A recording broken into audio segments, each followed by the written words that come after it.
കേരള നിയമസഭയുടെ ബജറ്റ് സമ്മേളനം ഇന്ന് ആരംഭിക്കുകയാണ്. ഷീജ തിരുവനന്തപുരത്ത് നിന്ന് ചേരുന്നുണ്ട്. ഗുഡ് മോർണിംഗ് കേരളത്തിനൊപ്പം. Sheeja, good morning.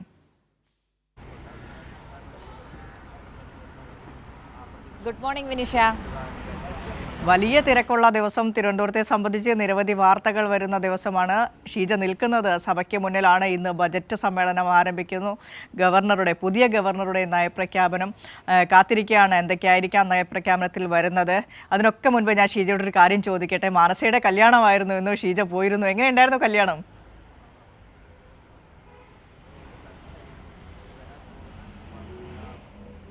Good morning Vinisha. ഏതായാലും ആദ്യം തന്നെ മാനസയുടെ കല്യാണം കൂടി. ഈ തിരക്കിനിടയിൽ അതും കൂടി ഒന്ന് കൂടിയാണ്. ഞാൻ ഇന്ന് രാവിലെ ഇവിടെ തലസ്ഥാനത്ത് എത്തിയതേ ഉള്ളൂ. എത്തിയപാടെ ഞാൻ ഡ്യൂട്ടിക്ക് എത്തിയിട്ടുണ്ട്. ഏതായാലും കല്യാണം എല്ലാം ഗംഭീരമായി നടന്നു. അതോടൊപ്പം തന്നെ ഇവിടെ നമ്മളിൽ ഭൂരിഭാഗം പേർക്ക് അവിടെ എത്തിച്ചേരാൻ പറ്റില്ല. അതൊരു വസ്തുതയാണ്. അത് മാനസയ്ക്ക് അറിയാവുന്നത് കൊണ്ട് പറ്റുന്നവരൊക്കെ അവിടെ എത്തി കല്യാണം കൂടിയിട്ടുണ്ട്. ഏതായാലും കല്യാണം ഗംഭീരമായി തന്നെ നടന്നിട്ടുണ്ട്. ആ സങ്കടം ഞങ്ങൾ ഇങ്ങനെ തീർക്കുകയാണ്. മാനസയും അശ്വന്തിനെയും നമുക്ക് സ്ക്രീനിൽ കാണാം. ഷീജ, മാനസയ്ക്കും അശ്വന്തിനും സന്തോഷം പൂർണ്ണമായ ഒരു ജീവിതം ആശംസിക്കുകയാണ് മുന്നോട്ട്. ഷീജ, നമുക്ക് മറ്റു വാർത്തകളിലേക്ക് വരാം. നേരത്തെ പറഞ്ഞതുപോലെ തന്നെ സഭ ആരംഭിക്കുകയാണ്. ബജറ്റ് സമ്മേളനം ആരംഭിക്കുന്നു.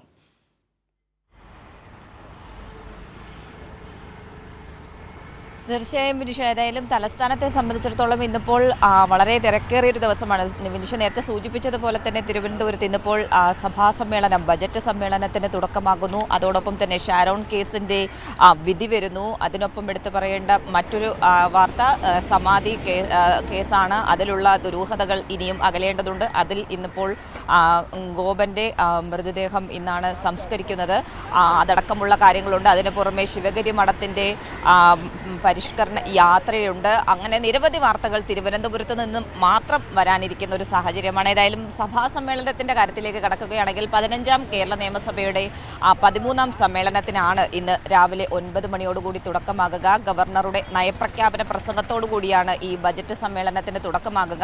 ഇത്തവണ ഏതായാലും കഴിഞ്ഞ കുറച്ച് നാളത്തെ ഒരു അനുഭവത്തിൽ നിന്നും മാറിയൊരു അനുഭവം ഉണ്ടാകുമോ എന്നുള്ളതാണ് നമ്മൾ എല്ലാവരും ഉറ്റുനോക്കുന്നത്. കാരണം കഴിഞ്ഞ കുറച്ച് നാളുകളായി നമുക്കറിയാം, കഴിഞ്ഞ ഒരു 5 വർഷമായി ആരിഫ് മുഹമ്മദ് ഖാൻ ആയിരുന്നു ഗവർണറായിരുന്നത്. അദ്ദേഹമായിരുന്നു നയപ്രഖ്യാപനവുമായി ബന്ധപ്പെട്ടൊക്കെ നിരവധി വിഷയങ്ങൾ നമ്മൾ സഭാതലത്തിലടക്കം കണ്ടതുമാണ്. ഏതായാലും ഇത്തവണ പുതിയ ഗവർണർ ചുമതലയേറ്റ ശേഷമുള്ള ആദ്യ നയപ്രഖ്യാപന പ്രസംഗമാണ് അദ്ദേഹത്തിൻ്റെ. ഇന്നിപ്പോൾ അർലേക്കറുടെ ആദ്യത്തെ നയപ്രഖ്യാപന പ്രസംഗമാണ്. അതിൽ എന്തൊക്കെയായിരിക്കും അദ്ദേഹം പറയുക, സർക്കാരിൻ്റെ പ്രവർത്തനങ്ങൾ സംബന്ധിച്ചുള്ള കാര്യങ്ങൾ, അതോടൊപ്പം തന്നെ പുതുതായി എന്തൊക്കെയാണ് സർക്കാർ മുന്നോട്ട് വയ്ക്കുന്നത് എന്നടക്കമുള്ള കാര്യങ്ങൾ ഇതിൽ നിന്ന് ഇന്നത്തെ നയപ്രഖ്യാപന പ്രസംഗത്തിൽ ഉണ്ടാകുന്നതായിരിക്കും. ഏതായാലും രാവിലെ 9 മണിക്ക് തന്നെ കൃത്യം ആരംഭിക്കും. അതിനുശേഷം ഈ സഭയുടെ ഒരു കാലയളവ് എന്ന് പറയുന്നത് ഇന്ന് തുടങ്ങുന്ന സഭാ സമ്മേളനം അവസാനിക്കുന്നത് മാർച്ച് 28-നാണ്. ആ രീതിയിൽ വലിയൊരു സഭാ സമ്മേളനമാണ്. ഇടയ്ക്കൊരു കുറച്ച് ദിവസങ്ങളുടെ ഒഴിവുണ്ടെങ്കിൽ പോലും മാർച്ച് 28 വരെ ചേരുന്നൊരു സഭാ സമ്മേളനമാണ്. ബജറ്റ് പൂർണ്ണമായും പാസ്സാക്കുക എന്നുള്ളത് തന്നെയാണ് ഈ സമ്മേളന കാലയളവിൻ്റെ പ്രധാന ലക്ഷ്യമെന്ന് പറയുന്നത്. ഇന്നിപ്പോൾ നയപ്രഖ്യാപനം കഴിഞ്ഞാൽ തിങ്കളാഴ്ച മുതൽ വ്യാഴാഴ്ച വരെ ഈ നയപ്രഖ്യാപനത്തിന്മേലുള്ള നന്ദിപ്രമേയ ചർച്ചയായിരിക്കും. അതിനുശേഷം ഫെബ്രുവരി 7-നാണ് സംസ്ഥാന ബജറ്റ് ധനമന്ത്രി KN ബാലഗോപാൽ നിയമസഭയിൽ അവതരിപ്പിക്കുക.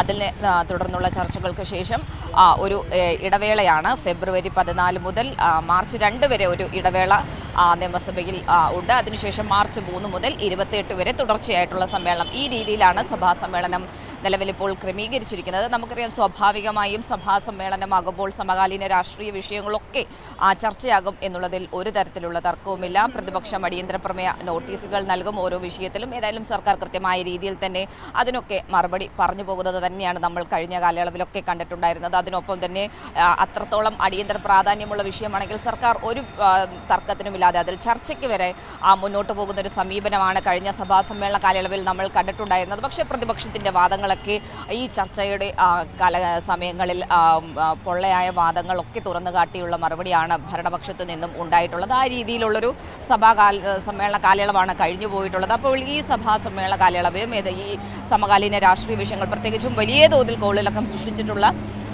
വയനാട് DCC ട്രഷററുടെ ആത്മഹത്യ അടക്കമുള്ള വിഷയങ്ങൾ നിലനിൽക്കുന്ന ഒരു പശ്ചാത്തലമാണ്. PV അൻവറിൻ്റെ വിഷയം നിലനിൽക്കുന്നു.